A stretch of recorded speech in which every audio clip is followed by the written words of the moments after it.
सोचो, किसी को 10 साल तक ये भी ना पता हो कि वो जिंदा है या नहीं। ना घर, ना कोई आवाज, बस एक सुनसान आइलैंड और रात का अंधेरा जिसमें किसी के चलने की आहट तुम्हारी नींद हर रोज उड़ा दे। यही कहानी है सिया की। दोस्तों, अगर आपको मेरा कंटेंट पसंद आए तो प्लीज चैनल को सब्सक्राइब कर देना। आपका एक सब्सक्राइब मुझे और भी अच्छा कंटेंट लाने के लिए मोटिवेट करता है। चलिए शुरू से शुरू करते हैं। एक लड़की जो सिर्फ एक छोटी सी बोट ट्रिप पर निकली थी, लेकिन तूफान ने सब कुछ बदल दिया। बोट पलटी और जब सिया की आंख खुली, वो इस अजनबी आइलैंड पर थी। चारों तरफ पानी और उसके पास रेत में आधा दबा हुआ एक पुराना कंकाल। पहले ही दिन उसे समझ आ गया, यहां पहले भी कोई फंसा था और वो बच नहीं पाया। पहले कुछ दिन उम्मीद जिंदा थी कि कोई रेस्क्यू करने आएगा, लेकिन दिन हफ्तों में, हफ्ते महीनों में और महीने पूरे 10 साल बन गए। इन सालों में सिया ने सर्वाइवल सीख लिया, नारियल तोड़ना, पानी जमा करना, छोटी झोपड़ी बनाना। लेकिन एक चीज वो कभी नहीं सीख पाई कि रात में होने वाली आहटों से डरना कैसे बंद किया जाए। हर रात उसकी झोपड़ी के बाहर कोई चलता था। कभी पत्ते हिलते, कभी सूखी टहनियां टूटती, पर हर बार बाहर जाकर देखने पर कुछ नहीं, ना कोई जानवर, ना इंसान।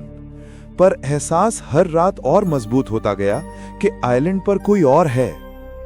10 साल बाद एक दिन सिया जंगल के उस हिस्से में गई जहां वो कभी नहीं गई थी, और वहीं उसे मिला एक पुराना कैमरा। कीचड़ में दबा हुआ, लेकिन पूरा टूटा नहीं था।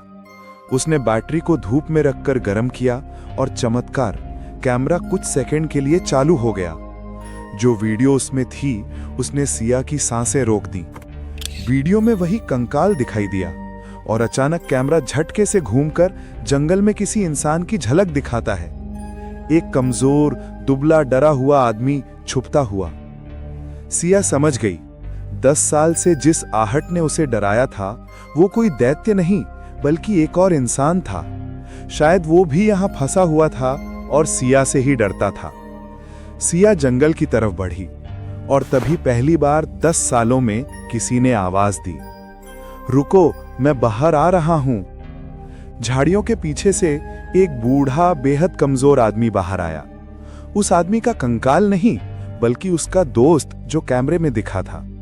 वो 14 साल पहले यहां फंसा था और अब आधा पागल सा हो चुका था। वो सिया को देखता था, लेकिन सामने आने से डरता था। सिया के लिए ये सब बहुत था, लेकिन इससे भी बड़ा चमत्कार अभी बाकी था। उसी शाम समंदर की तरफ से एक तेज भारी आवाज आई, हेलीकॉप्टर की आवाज। आसमान में नारंगी रोशनी के बीच एक रेस्क्यू चॉपर आइलैंड के ऊपर मंडरा रहा था। शायद किसी सैटेलाइट ने आइलैंड पर हलचल पकड़ी थी, या शायद भगवान को 10 साल बाद तरस आ गया था। सिया ने बीच पर पड़े ड्रिफ्टवुड से बनाई हुई हेल्प की निशानी के पास खड़े होकर दोनों हाथ हवा में उठाए, धुआं किया, चिल्लाई, और इस बार किसी ने उसे सुना। रेस्क्यू टीम नीचे उतरी, लड़की को उठाया और 10 साल बाद पहली बार उसने किसी इंसान का हाथ पकड़ा। जाते जाते उसने पीछे मुड़कर आइलैंड को देखा। ये वही जगह थी जिसने उसे डराया भी, सिखाया भी और जिंदा भी रखा। 10 साल बाद सिया आखिरकार घर जा रही थी, लेकिन उस आइलैंड की खामोशी उसके साथ हमेशा रहेगी।